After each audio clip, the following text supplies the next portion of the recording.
Hi everyone, happy Friday. We have an awesome live stream for you today. 2 live streams in 2 days, which definitely means Hacktoberfest is coming.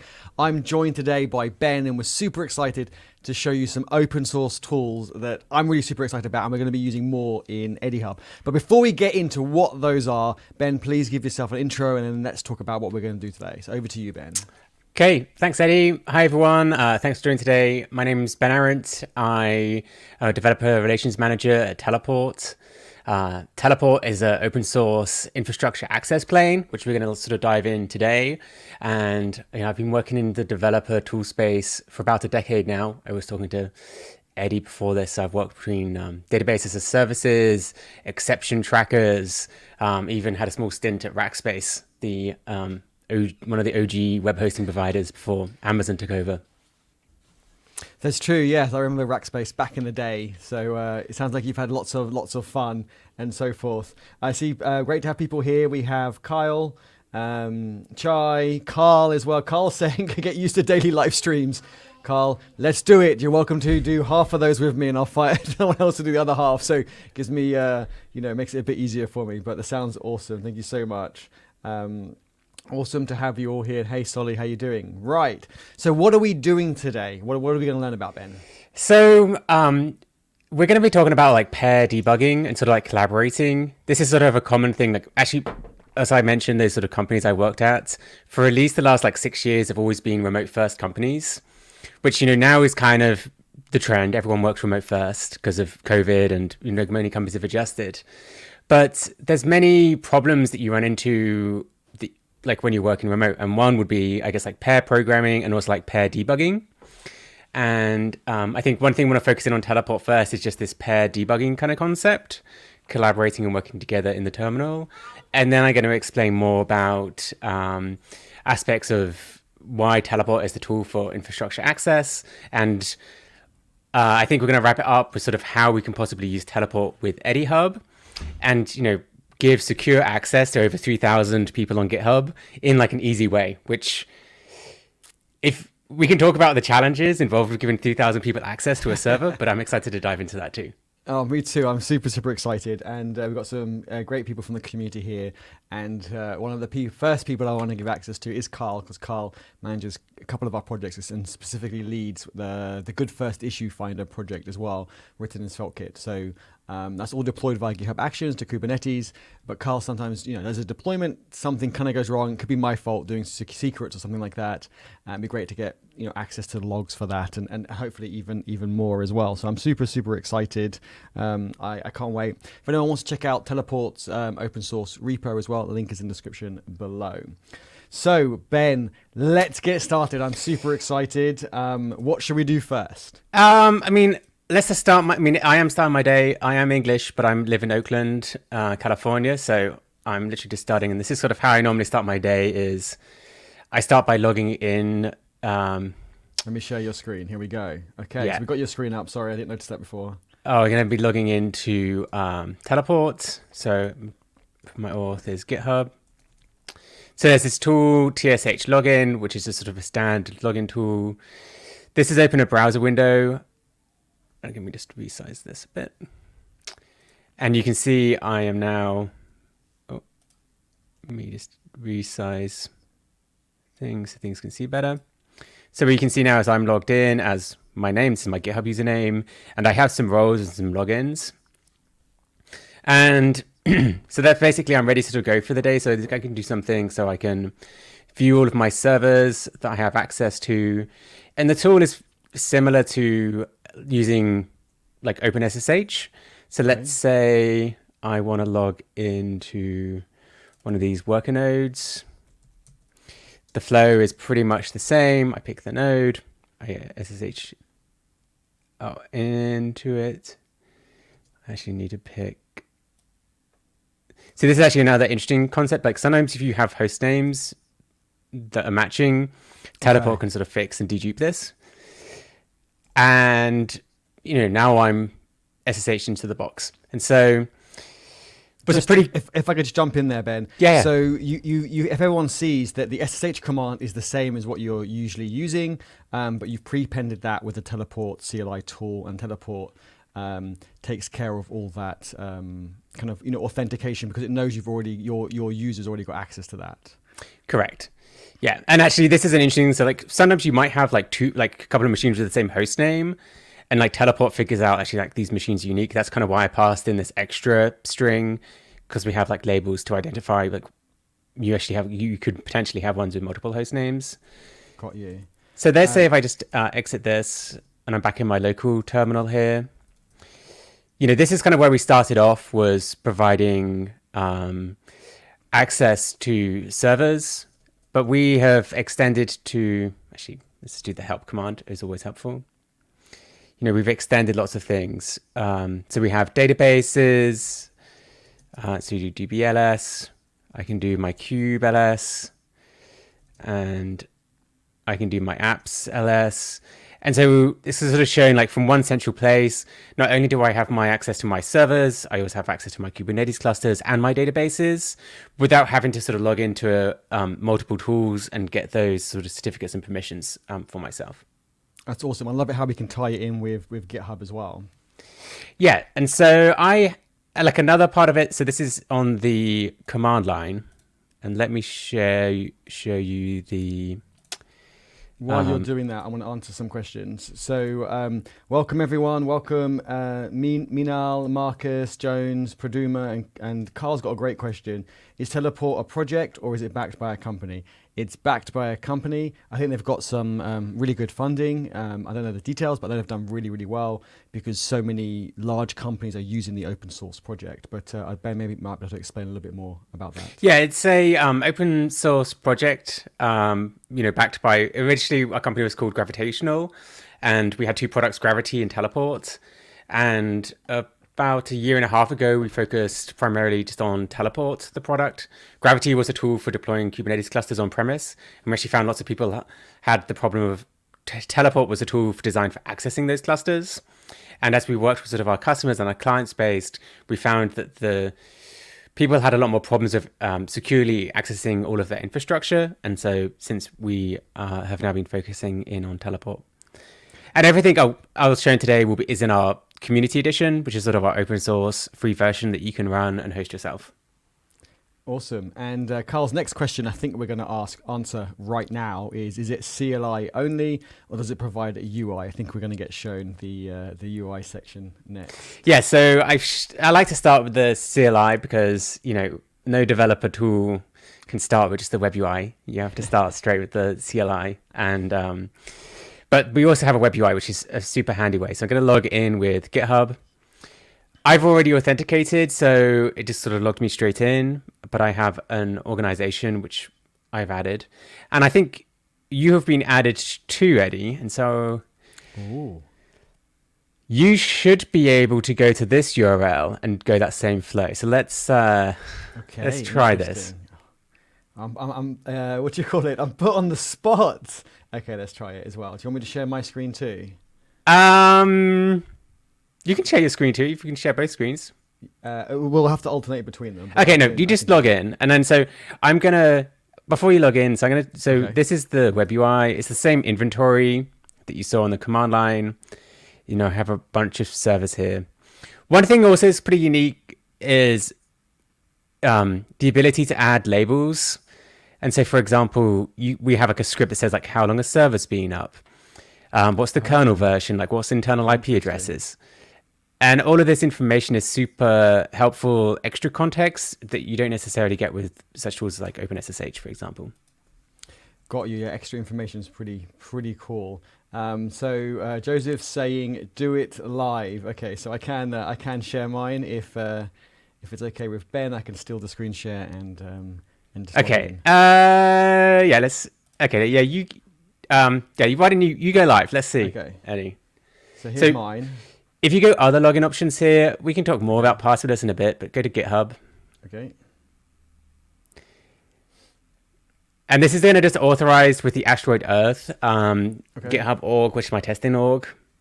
And I think it's already done at the top, so just go authorize asteroid Earth. This only reads permissions for your organization and teams, so no one should be too scared. So if you go to the search here, Eddie, at the top, and type Eddie, Okay, so now in this host, go connect Give me the power. and go software development team.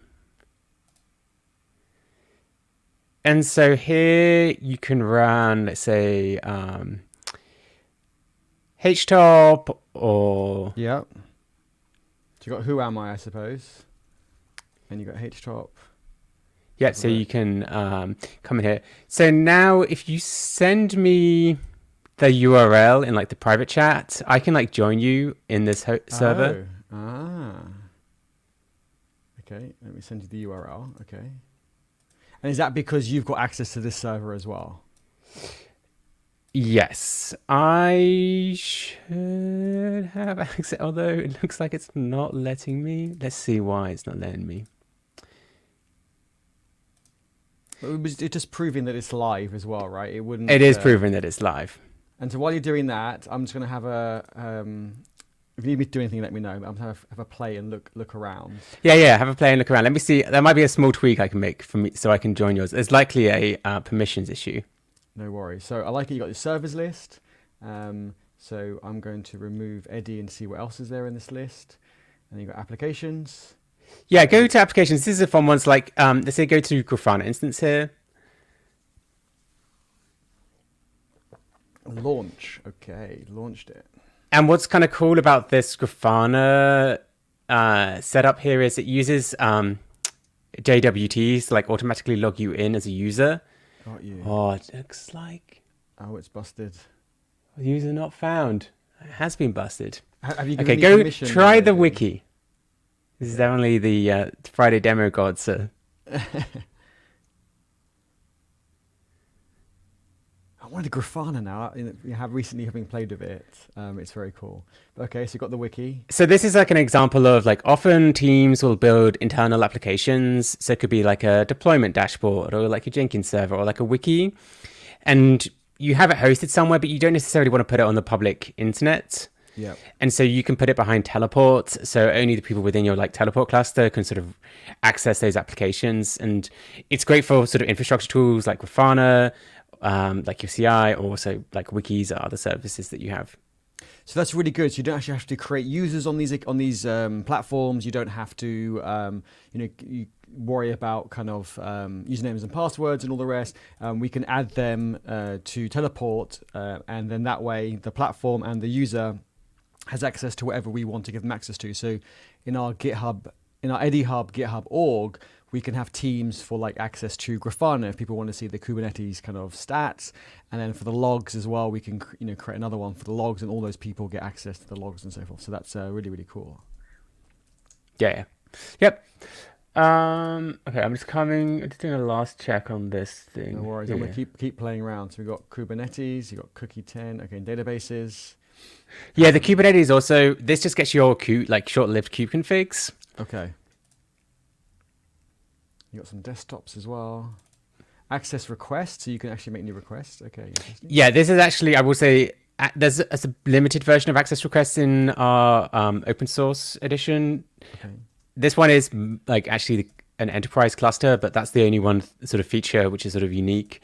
Most of the other features rotate around like HSMs, for example, and sort of more classic sort of enterprise features. Okay, I'm going to log in again, see if I can view your... I've just found something called session recordings. This looks quite interesting. I clicked it. You got audit logs as well. Yeah, session recordings are loading. I didn't break this one, I promise. This wasn't. No, I don't think you broke this one. So, all right, let me come back to the host. I'm actually not sure why I can't join you, but what do you... I can like talk through this. So if you go back to the terminal there, Eddie, so there's a few other things you can do here. You see there's like arrows in the top left. Oh yes, the small ones. These let you like SCP from in the browser. Okay. And so if you want to like upload or download files, it makes it super easy. SCP syntax can be like a little confusing. Actually, fun fact, OpenSSH and Teleport depreciating SCP, and SFTP is going to be the tool because interesting. it's kind of a slow and insecure program. And so I'm not quite sure why my configuration is wrong. I know the title's pair debugging, but we should technically be able to both come into this session and we can like type at the same time. If you actually, I know you had David on yesterday. If you ever see David's live stream clustered where he fixes clusters, that's all within Teleport. And so people can sort of drive and view in the same time. That's very, very cool. I think that's something we definitely need to, get fixed. It's a great way to pair with people, I think. Great way to use, I think, for us to use in Eddie Hub projects, I think would be awesome. Okay, well, we can move on to the next items you want to show. If and then I think we can go down to the audit log. Okay. Yeah, so this is the if you go to active sessions, sorry. that's probably your session, so you can join. This is often what you see. I think I just have something in place in my RBAC. So technically, you as Eddie, the admin, when you logged in, you'd be able to see like all of the active sessions in your cluster. And any of your community members, you could join their their sessions. Oh, we see. Okay, so I'd be able to see, Carl is collaborating. If got a session open, I can click in and join and have. Okay. Awesome. Yeah, and see what's kind of like happening. Got you. And then if you go down to audit log, this is sort of a classic audit log. It has like all the information about like the sessions, the user information. This is used a lot by more like security conscious customers. They put them into like a SIEM solution, but it can be useful just to have who accessed the cluster in the last week, like if something went awry. It's helpful information to sort of clean up. Okay, awesome. And what's session recordings? I need to ask what this is. Session recordings is actually like a live playback of all of your sessions. And so it's almost like it basically is like YouTube for your like terminals for your terminal sessions. So if someone teaches me something, say if I'm on with David and he sets something up and I forget he showed me how to do it, I can just go back and watch the replay. Yes, but I think why it's giving me the spinning wheel too. It's just the Friday demo gods are not pleased with me today, I guess. No, Carl. No deleting the. Maybe that's what someone did. That's why it's not working. Someone did something bad and deleted the sessions. Yeah, that's true. And actually, there's another cool feature. So if we actually come to the servers, Eddie. Yeah. If you type eBPF. And eBPF is a sort of new technology. It's like extended Berkeley packet filter, and you probably see like a lot more open source tools which have this built into them, and it lets developers build like lower level software programs. So it's being used a lot for like monitoring and security products. So if you come into this, if you connect as Eddie, it should work. Okay. And this is actually should show our like. So do you go, who am I? You see you're actually like Eddie, and we integrate with the PAM stack, so we create that user and like home directory for you, which is another sort of like helpful tool as well. And so let's say you just run like, I don't know, open nano or something, or like touch a document. Do you want me to open it? I think that should be enough. And now if you go back to the audit log. Let me close the wiki. Don't need that anymore. Go back to the audit log. I think I must have to provision more resources. IOPS on my DynamoDB. It's I'm going to do a few more while it's thinking about it. So if I open test and say hello world. And so what's happening in the background is everything during this session is sort of being recorded at a super low level. Okay. And this could be sort of cool to see like what else is happening on the servers, but also used for like, let's say you have like a sudo bash script and you like want to know like which endpoints does it hit. It can like tell you what IP addresses did that session reach out to, and got you. If you're trying to like lock down your cluster. Okay. All right. I don't know why my audit log is also taking time. Oh, there we go. It appeared. Okay. Yeah. So here you see session commands. You got touch. They're right there. Make it a bit bigger. And then you've got the Vim. And then you notice like it does all these like other programs that have run during these sessions. Oh, who It's am I? Yeah. so not only do you know like you started a session, you can know like which programs were executed, which obviously is quite a lot of information. But if you're in a sort of highly sensitive realm, or you want figure out who's doing RMRF, you can like alert on that and be like, Eddie, someone's gone chaos, kick them out of the teleport cluster. No, that's really cool. It'd be great to give people more access, and especially to debug things. Is it possible? I don't know if this is kind of like a wild card kind of question. Demigod, demo god. And what I was going to say, yeah. So my question is, it logs all the commands. Is there a way to give someone access where they could maybe be more kind of like a read access rather than a write? Is that possible, or is that kind of? Yeah, let me. If you stop sharing, I'll share my screen again. Okay. I wasn't. I swear. We have it in the logs. I think I add yours to the screen. Oh, I have also this animated. Do you have a name for your character, Eddie? We do, but I don't know if we should rename it because it's quite close to something that GitHub uses internally, which I didn't realize until afterwards. So we call our mascot Hubber, but people at GitHub call themselves Hubbers or GitHubbers. So it's kind of like really close. Yeah. Well, so, I don't know. I'm sure it'll be okay. This is Pam, our bot, okay, which is floating, going love. So tried to do pairing. This one didn't work. I think one cool thing about Eddie Hub, as I was sort of like setting this up, is like how everyone gets invited, as you surely know, or people who don't know. And then once you're invited, you have all of these teams in the Eddie Hub community. Yep. So when they're invited, and they get added. They're not actually added to any team to begin with. So the adding to teams is the manual step. If you want to give people access. And so what I'm going to show is like, what are the problems of your, like, if Eddie wants to provide infrastructure, like what are the problems? So you could set up an SSH password and give it to people, but passwords are inherently bad because someone could just share the password and suddenly everyone on the dark web has access to infrastructure. You don't necessarily know who's using the password. It can be brute forced. It's all kind of bad. The next is a shared SSH key. So you create like one SSH public private key and you'd be like, okay, give everyone the private key. Also not great because let's say someone leaves it, you have to like rotate the key, like reissue it. It's not great. And then another solution is you could use like Ansible to upload unique public private keys or use like the GitHub ID, but you also have like 3,000 members. So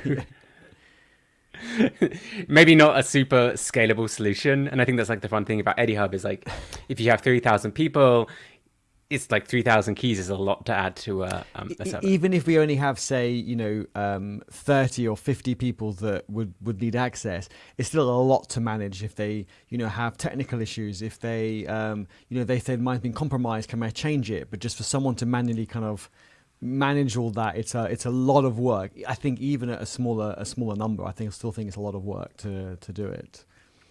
Yeah, and so this is sort of the GitHub's kind of like setup. So you have your GitHub, you join the GitHub group, then you get assigned groups or teams. Then you can map these teams to roles, and then you can give access to whatever you like. Kind of your question around like read-only access. You can just give read-only access to like the server list, but it's not super helpful. Sure. You then would probably need to map like how do you define your local Linux users that they're only read-only or they're like within a small environment. But that's kind of through the principles. So I think I showed you one was like you could log in as Eddie or you could log in as software team dev or prod, and that's kind of how I would configure it. So people would have like a test role or like another one. Sure, that makes sense. And then just to kind of like close the loop, like the thing that's sort of unique is everything is sort of identity based, sort of ties to Eddie, me, or your team. And then when people actually log in to go about the day as I started the live stream, you only get certificates for those 8 hours. So nice. It's only this is also configurable. So it could be like 2 hours, 8 hours, like a week. And so that sort of solves the problem. Like, let's say someone leaves the project. If you remove them from GitHub, they only had a like 8-hour window of access that you could even kind of reduce it. Got you. And this is what we have a like YAML configuration for GitHub. And this is sort of how you just map team to roles, and you can add multiple roles. So this is sort of the Eddie community ambassadors could have the dev role, the support team, support repo could have the support team role, and then you'd map that to your kind of users. Okay, got you. Sounds good. We've got lots of YAML config in our repos, so we could even have a. Well, now we're rebuilding, like with David, our infrastructure as code. We could actually have this will probably belong in our infrastructure repo, so people could then make improvements and so forth to it. Yeah, definitely. I do it myself, and we have like also a Terraform provider and also like an API that you can configure the roles and everything. So definitely I would recommend using like infrastructure as code for sort of configuring and testing and tweaking it. You can view this in the UI, but I didn't because we'd like show the current secret. And so this is the last step is, I guess, these role YAMLs, which you can add multiple ones. So let's say you have the dev can view all the labels. So use labels as sort of a core part of our RBAC. And then let's say you could limit just the test label just to the software test users. And then this is the local login. And this is a server example, but the same applies for databases or Kubernetes clusters as well. Got you. Awesome. Not too much YAML. So I know people think, to configure things, it's a lot of, like even like GitHub Actions. Like this is kind of even less than a GitHub Action. So it's really interesting, really awesome. Yeah, and you can configure the YAML in the UI as well. Okay. We provide a few like out of the box roles. And these are like internal users that you can define in the flag. There's, it's relatively simple. It's not too bad. And there's a few other options here. I think we talked about this max session. This is I have like 30 hours of access once I get my certificates on disk. Okay. So we could configure that even lower. So what would happen, so if we did let's go a bit crazy, we wouldn't go this short, but let's just say we did an hour and someone was working for 2 hours. After an hour, it would boot them out and they'd have to re-log in again? Is that what would happen? Okay. So it's not the end of the world if it expires and they're still working, they'll just re-log in? Yeah, just like re-log in again. Okay, got you. And then another feature which we have here is like we can also have like trusted clusters. This is sort of a concept of depending upon how you configure your infrastructure. And I kind of watched some of your stream yesterday. I guess you can mostly being like Kubernetes.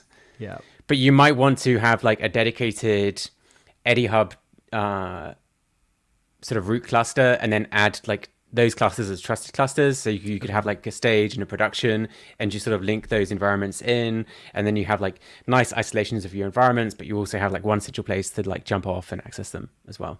Okay. And here's a really good question that kind of ties in from Marcus, which is it possible, say if someone wants to, say someone's got access to Teleport because they're part of the Eddie Hub GitHub org, but but by default they don't get access to anything. So they've got kind of, how can I explain it? So they've got access to Teleport, but nothing's in their list. If they want access to the logs, like Marcus is suggesting, can then an admin just approve them? Like, is there some sort of how can I explain it? In your server lists, I had access to one, and I saw other ones in the list. If I wanted to get access to the other ones, could I request access? Yeah, there are access requests in our open source edition. I think it's down. Configure access requests. And for our open source edition, it's role-based access requests, which is probably more than sufficient. So you could like add the support, like go from support to dev, for example, and you just request that role. In our enterprise one, we allow like more fine grained, so you can even like add access to like individual hosts. But in your case, probably, just getting another escalated role from like, let's say like contractor to admin would be enough. Yeah, I think it's probably going to be more things like access to Grafana, so they can see the logs of the server and stuff like that, trying to help debug. So say, for example, I've made some changes and It's on the Finder project, and Carl's helping me do that. And someone else, like, I see Dean in the chat. Hi, Dean. Wants to or Marcus wants to come in and help. Rather than maybe us sharing screens, we're doing it more asynchronously. They can request access, and they can just get access to the logs and go have debug and have some fun as well.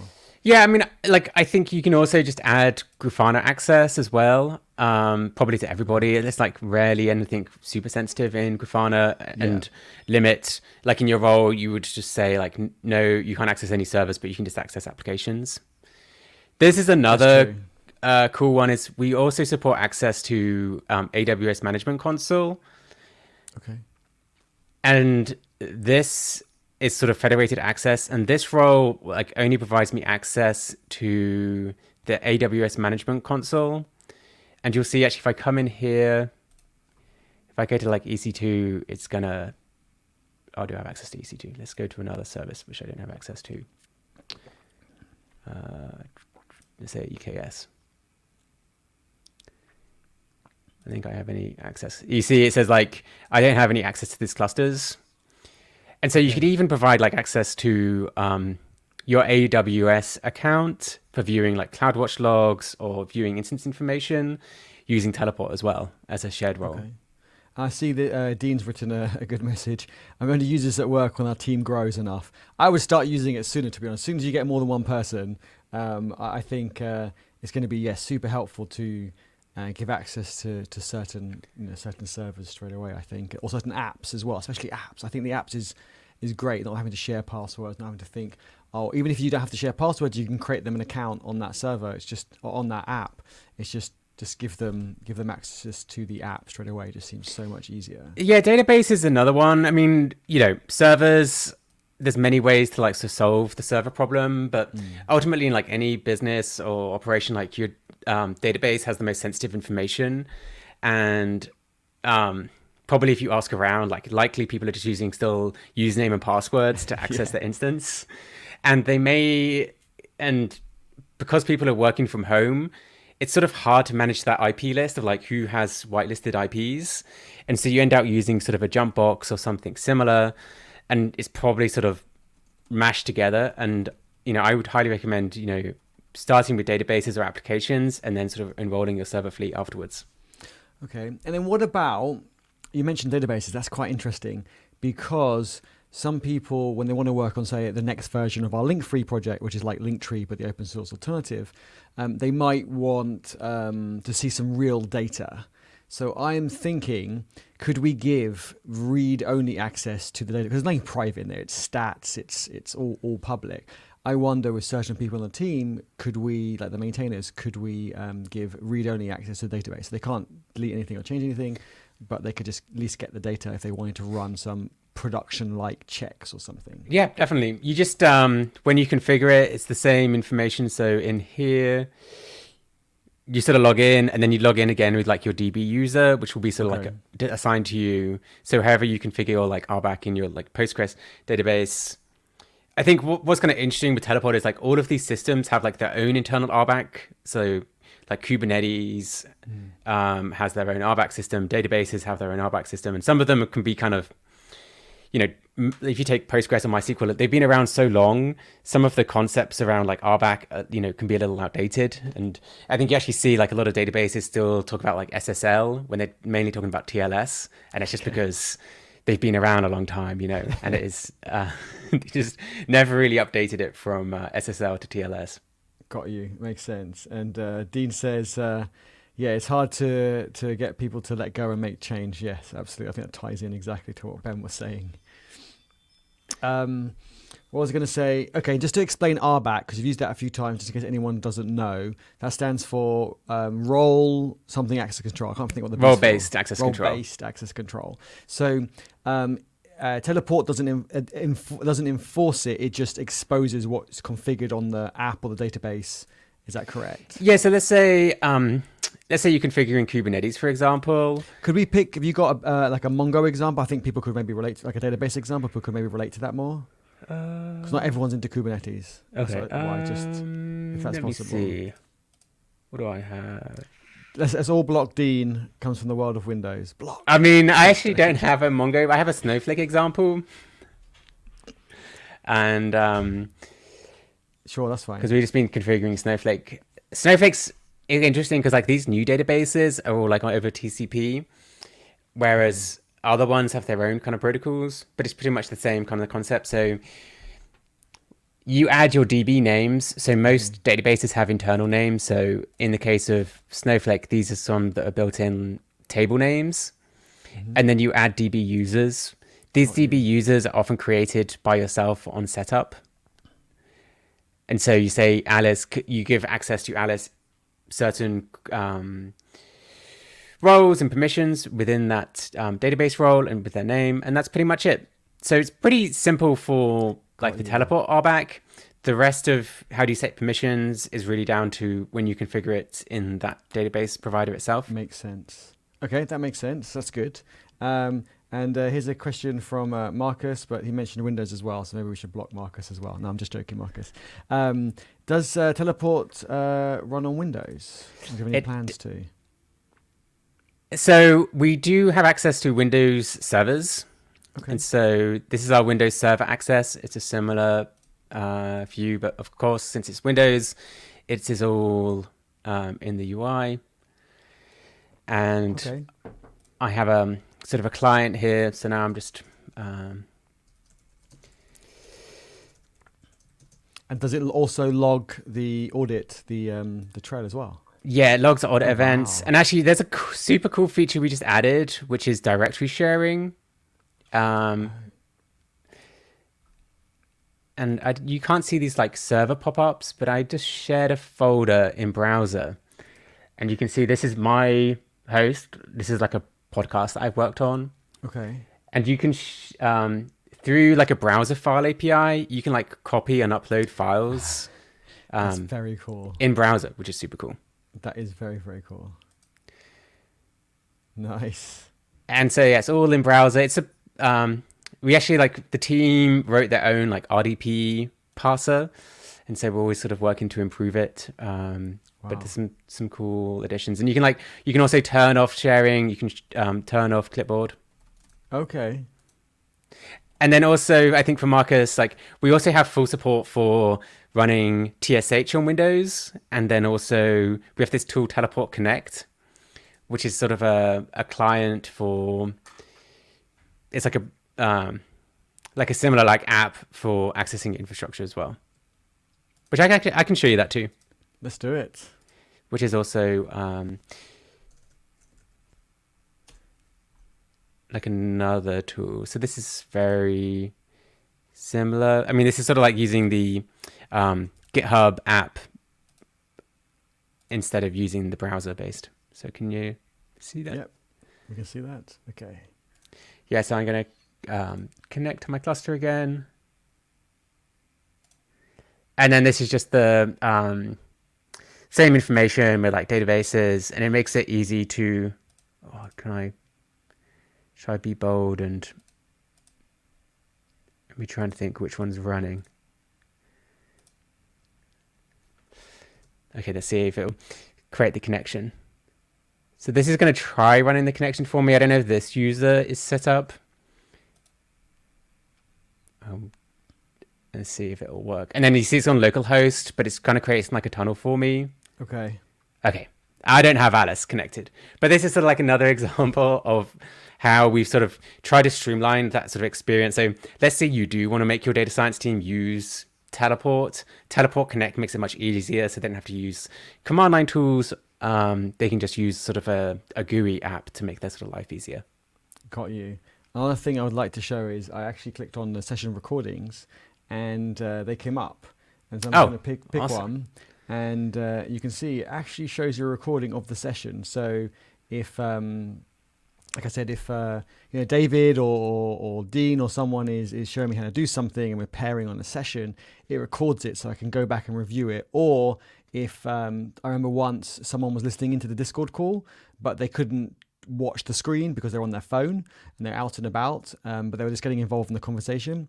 I think it might have been Produma, and they can come back later on in the back of their computer, and they can actually, if there's something specific they wanted to learn about or wanted to understand about more, or maybe give us some feedback more, then they could go and look at the recording and kind of skip to it and and obviously it won't have the audio, but it will have what commands we were running.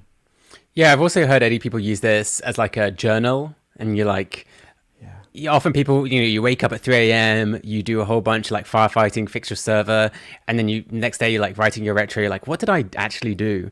And you can come back and be like, oh, this is what I did to fix the cluster. Actually, what's cool, if you click the top one too, Eddie, this is that Windows session. And so we also record Windows sessions as well. Got you. I can skip it. It's interesting, you can't skip it, you can only speed it up. Okay, got you. Because it actually like plays back individual like JPEGs. So full visibility. So Marcus will be happy. You got to give the Windows users some love, Eddie. That's true. Sorry, Marcus. Sorry. But that is very, very cool. I like that. And I like how you said how many times have I done something and then like a month later I think I've done that, did it on that server, but how did I do it? And I'm trying to use the history command, trying to look through the commands, and if I could just see a video of what I did, it would have been just amazing. So I really, really like that, especially on the terminal. I think that's awesome. Yeah, we definitely need access. We definitely need this. This would be great. Okay, I'm thinking, got some ideas of how we can use it in Eddie Hub. So if anyone has any ideas, Eddie Hub, on how we can use this to make our lives, better and easier, get more people involved, do let us know. I have got some ideas of my own as well. Yeah, I think definitely starting applications. It's kind of like a fun way. Like, let's say someone at Eddie Hub makes a app, and they want to like share it with the community. They don't want to like. I mean, you can actually technically share a local app on your machine, like, which I've done. It's not super sustainable, but if you wanted to, you could just, fire up a teleport on your own machine, connect an app and be like, oh, hey, you want to check out this app I made locally? And you can like share it in the application view, which is a cool addition. That's very cool. So it is really flexible, and it's open source, which is great. Yeah, I think everything is, if you go to our GitHub repo, all of our tickets and our design discussions are all developed in the open. It's not gravitational. Gravitational, that's the one. And then just for the record, before we move on from this, I suggested in a tweet that Teleport customize their GitHub org because it wasn't customized, and literally 2-3 days later they messaged me and said we've done it, and I was like, oh, so cool. So if anyone's sees any improvements to this, then now you can submit suggestions, ideas, and PRs and stuff to it. So that's cool. So I know we got to add more Pam. I was looking at yours, Eddie. Your page is just your GIF is special. Thank you so much. The community made that for me. I didn't do it. The community are amazing. They've done so much. But yeah, so if you go to Teleport. Yeah. Oh, we also have plugins too, actually. Plugins are... interesting. So another interesting plugin that you can do is, as part of those access requests, you can actually add those access requests to like a Discord plugin. And so if someone was to request, like... you can send you a notification, be like, hey, Eddie, I need to have this role. And it can just send you a message in Discord. And so you can be like, oh, I can... Then you go into Teleport to approve it. Oh, awesome. That's pretty cool. I like that. What does everyone think? I think that'd be quite useful to get the notification in Discord and just, then go and Teleport and approve it and so forth. That is very cool. And so mostly it's a Go program. I think, I think we talked about this prior. We are an open source, open core company, but I will say probably the best place to start is like with an issue, because of a security specific product. Often our PRs take a lot of extra care and concern about getting them in. I don't want to say we're hostile to like people sending us PRs, but it kind of is hostile due to the rigorous nature of, sometimes a small change has like large security implications. Sure.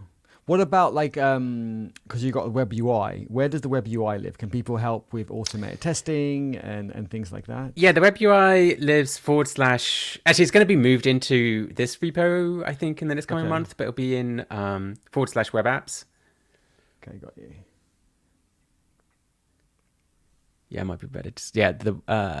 There we go. Yeah, web apps one, the mono repo. But I think the mono repo pulls in other ones. So this is not. Yeah, this is probably like another good place. People who are sort of TypeScript specific. Yeah. Nice. Yeah, and we are hiring too. So, if you want to work on an open core, open source product, we were fully remote. We're looking always for like Go, Rust, like TypeScript engineers. The open source version of Teleport. So yeah, it's just in here, so people can go have a look. What tool are you using? Is it React? Is it Svelte? Do you know what tool it is? I think it's React based. Okay, I can actually check. Or it might be in the one of the other dependencies. Yeah, Xterm. This is actually another cool open source product we include. Xterm is the tool which provides like the web-based terminal that you saw. Oh, okay, nice. It's another cool open source app, but isn't maintained by us. Maintained by other community people. Okay, so everyone go. I can drop the link in the chat, and people can go have a look at it as well. Let's have a look. Oh, so there has been some some things in the chat as well. Okay. Why doesn't it surprise me that it's written in Go? Yeah, Go. A lot of these kind of tools are written in Go or Rust. I think it seems to be quite. Yeah, we actually added Rust for our RDP parsing, and so I learned, like most of us are like Linux people who have worked on Windows. But if you go to the Teleport repo again, you can go to our RFD, and our RFD is like request for discussions. It's basically like our design documents. RFD, here we go. And if you search for like Windows, desktop access, we sort of explain like how we create like the protocol, sort of how it works, how we sort of design it. And I didn't know this, like the lowest level, like there's like multiple levels of the RDP protocol, but the simplest version is like an array of PNGs that are sent over the wire. And so you're sending like this graphic, which you like resend. And because you're sending like lots of PNGs, we actually like wrote our own version in Rust because it was the most like performant version. Wow. And so that was why we have a little bit of Rust. We do have like, I guess do they call them crustaceans, or people who are like Rust fans in the team. So they were happy as well. That's pretty hardcore. Yeah, it was a hardcore, but the guys had a fun time implementing it. So we're always working on improving it. And nice. The Go community is a pretty nice one too, in my opinion. Cool. That's good to hear. A lot of issues and pull requests. Wowza. Been busy. Yes, always issues. We actually have our philosophy is kind of keep an issue open and then keep it like searchable for other people. And so we have like, there might be some really old issues that are still kind of valid. We don't actively close them. We kind of keep them open. Okay. I know other projects are more actively closing them. And our pull requests are pretty high because we also do backports. And so sometimes one pull request could be like 3 or 4 backports. Okay. But it's good, 12.7K stars. It's really good. Oh, we'll take a star. We're always looking to get more stars. No, it looks really good. And I love the way that, it can really help out communities. I think that's just awesome. Oh, we have our discussion. If you go to our discussion board there too, we have a Slack room, but also try and help with our discussion. Fun thing in the top right, we have a user conference coming up in San Francisco. Oh, awesome.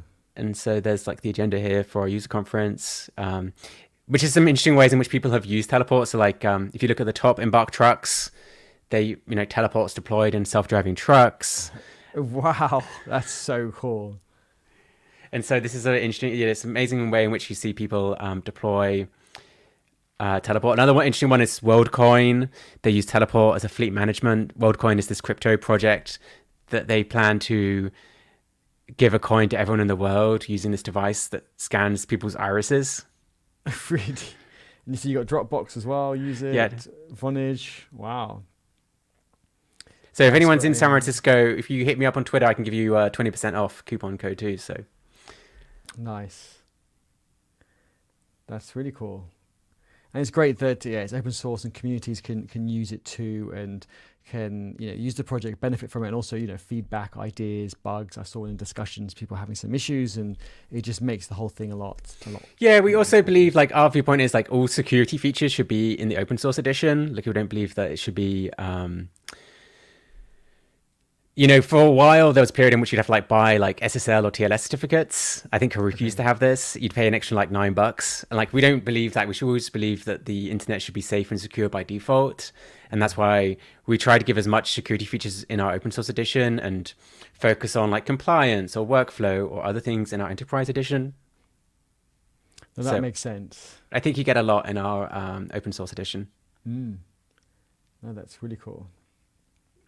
Lots of actions going on. So what else? What questions do people have as well? And then otherwise we can look at what I had a play, and I've done some things on some demo VMs as well that I could always show all of you and show Ben.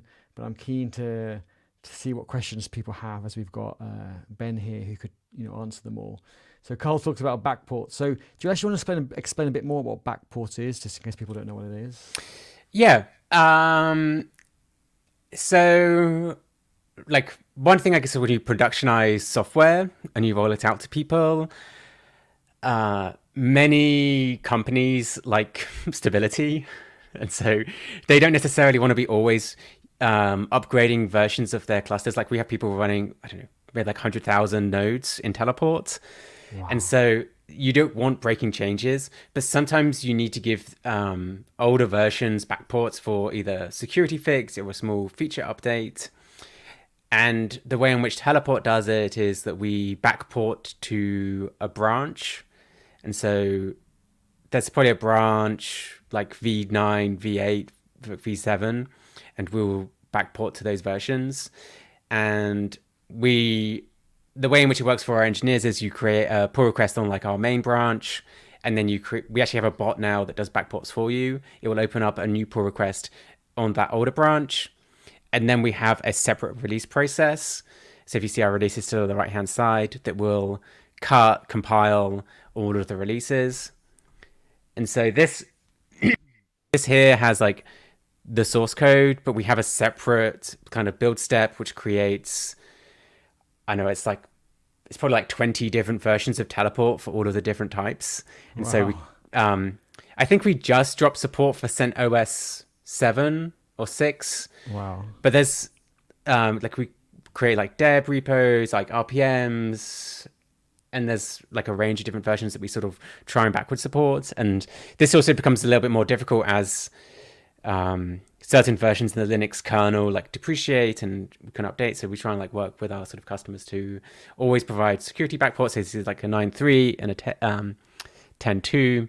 And lastly, we like publish what our sort of standard like SLA is for our customers. So I think you can expect to take a major version and it will work for, I think, 9 months. And we provide so this version here, so like 10 is the major, minor, and patch versions. There's also other guarantees that we provide that like we won't make breaking changes between minor versions, but mainly in major versions, that's like when there could be potentially breaking changes or APIs depreciated. Got you. Which is good to follow the Semver standards, but I guess you have to be super, super strict about it. Yeah, I think things change. It's kind of like probably to community, like you start an open source project, you have like one thing and then someone relies upon it and then you don't want to like break it. And then you just have this whole machinery of just like making sure that things are stable and supported, which I think can only really be supported by like a company supporting an open source project. It's a lot for a community to provide all of the backports and security fixes and everything in a sort of timely fashion. Yeah, that makes sense. But this is looking good. And people are probably thinking, well, I don't do Go. How can I contribute? Well, there's the web version, but also, when you're setting up the project, go through the documentation. If something's missing or something's not clear, and then you figure it out and you can add, more improvements to it, then by all means contribute back as well. Do you actually have a repo for your documentation? Yeah, the docs are in the teleport repo itself. Perfect. Even better. And then also like, I think even just contributing, getting up and running, like making a blog post, saying like why you thought it was kind of interesting is also like a great contribution as well. Like I have teleport on a Raspberry Pi in my like closet. That's awesome. And I run it like I don't have like a crazy home lab. I have a few other like servers and devices, but actually I use application access to access my home router. That's so cool. And says like a few other things. So you can like deploy it at home on a Raspberry Pi, like, you know, it works on small devices as well. So I think I've shown an example of lots of infrastructure. Even if you, so it's actually pretty cool for like Pis. If you're like hacking on Pis, you can just set it up and it makes it very easy to access Pis without having to like having an inventory, figuring their status. So if you're like a hobbyist, I think it's definitely speeds things up. Yeah, it's all in one place. I think centralize it. It's really good. Yeah, because you just kind of like forget your like SSH config. It's just can become unwieldy, especially if you're like firing a bunch of Pis and you're not quite sure which one are you connecting to if you have like multiple of them. Exactly. And then you might do something to one of them, and then you kind of go take the weekend off, you go visit family, there's a wedding or whatever, and you come back and go, I did that to that Pi, I want to do the same to another one. How did I do it? Well, you can go back and watch the recording of how you did it. Yeah, perfect. And if you're asking for help, you know, if it's an open source repo, you can share a link. But if you're working on the terminal, it's actually quite hard to say to someone, well, here's a screenshot of this and here's a screenshot of this. Whereas if you can send them download the video and send them a link to the video, or put the video in the issue and say, this is what I did, this is the error I'm getting. I've tried this and this. It also kind of another way, I think, to help make it easier for people to understand, kind of some of the challenges you have. Because sometimes it's explaining the challenge, and screenshots are great, but sometimes kind of a video also helps. Yeah, 100%. Yeah, they're also like when you're creating like issues in our repo, I often like debug the logs, but also like give them like a screenshot of video. I'm like, okay, well, this is what happened, because yes, I think seeing those like steps before and after like super important for giving people the context to figure out what is the problem. Exactly. Okay, that's awesome. How's it going? Seems like quite a healthy company when running that amount of nodes. Oh yeah, with how many nodes did you say that company was running? I mean, I think some people have had like for a while we said Teleport would run like 10,000 nodes on one cluster, but I've known of customers run like 60,000 nodes in one cluster, and they've like multiple clusters. Wow. And so we now have like a whole team dedicated to scalability. So yeah, I mean, I guess people have lots of infrastructure. Well, yes, that's really, really impressive. But it shows it works, right? If it scales that much. So if we need it for we're gonna have like 20. It'd be definitely fine. 5 apps, or maybe say even 10 apps. Kind of probably three nodes in our Kubernetes cluster. Like the total things, and a couple of databases, a few databases, and all the rest. I think, okay, maybe we might hit 30 or 40. Just thinking about it, we might get some more databases, and logs are being centralized with Promptel and Loki and so forth. So therefore, just access to Grafana really. So that makes that just kind of like one. But, yeah, probably what you saw on my one with the sessions timing out and the audit log. There's some multiple ways in which you configure it, but I've backed mine with like DynamoDB. Okay. And I just think I've like under provisioned my DynamoDB instance, and so there's often like extra fine tuning. Probably actually, if we have like a SQL database on disk, which actually would probably been fine in my example. Okay. And then Carl saying, David, yes, they're talking Eddie into creating a third node. Yes. The Kubernetes cluster was, what did we deploy? We were deploying, I think, like Promptel, and it was complaining that it wanted a third node. It's like 2 nodes is enough for our Kubernetes cluster. And then we tried to like remove that error message, and then it took a bit longer. So I was just like, you know what, it's like an extra like $5 a month. I was like, let's just stick it in. And we had a third node in the cluster. You need the redundancy. Yeah, exactly. So now we're super stable now. So, Eddie Hub isn't going down. No, exactly. And I think I actually saw like if you want to use Teleport Kubernetes, it's just a Helm chart you install. It's actually super easy way to get started. Yeah, I think that's what we did as well. So if I go to Eddie Hub infrastructure project, I think it was. And anyone who doesn't know what the Helm chart is, it's a bit like kind of NPM.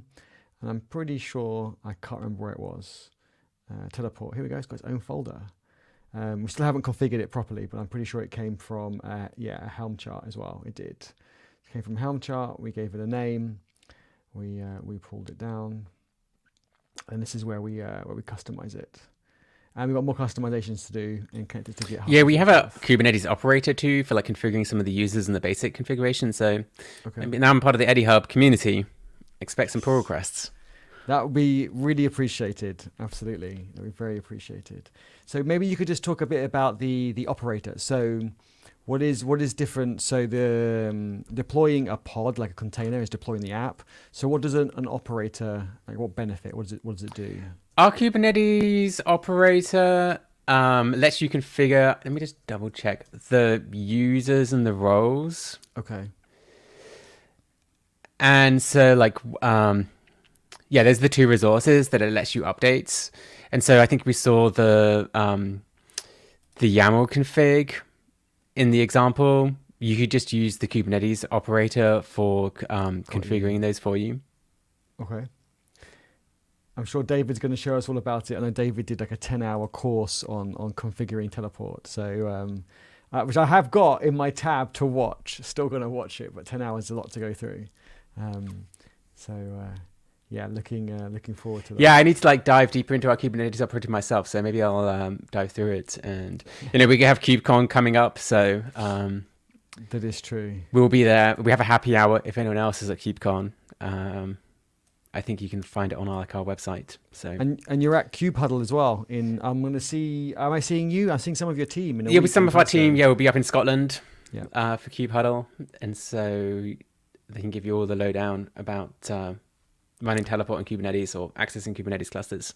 Yeah, they're going to be in my vlog as well. So I'm going to vlog the event. So yes, we'll come over and with a camera and mic and come and say hi. Awesome. They are a bit shy, but that's Really? I'm sure they'll warm up. I'm quite friendly. It's fine. Hey Emma, how you doing? Awesome to have you here. So what else can we cover? So what questions do people have? How can we tie this more into EdiHub? And while you're thinking of questions, Ben, what else would you like to? What do you think we should show? I think we've covered a lot here. I'm looking through my other notes. I think that's pretty much okay. it. I think I covered all of my main kind of points here. No, I think it makes sense. I think there's something else to share. I mean, if we go back to servers, I think the other things like the labels are like a very important concept, and this sort of ties into our role-based access control. You can add whatever information you like to your labels as well.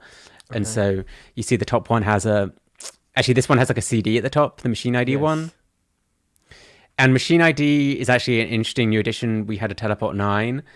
It lets you provide the same access to your infrastructure, but for like Teleport was primarily for like individuals and people. Mm-hmm. Machine ID is obviously for machines. And so it lets you add machines to access your infrastructure instead of using like long-lived secrets for, let's say CI/CD runs, or let's say you have like an Ansible script or any other form of automation that you want like short-lived credentials. You can use machine ID for that. That is very, very cool. That is very, very cool. I do like that. I don't necessarily like introduce it because, it's definitely like a day 2 example. Day 2, I think it's like kind of like for me, being a slow learner, like day 10 for me, or maybe day 100. But no, it sounds interesting, so it sounds good. But I think the funny thing about day 2 is basically it's like day 2 onwards, day 2 to ever. But lots of products focus just on like the day 1, like just getting started, not on going deeper. Sure.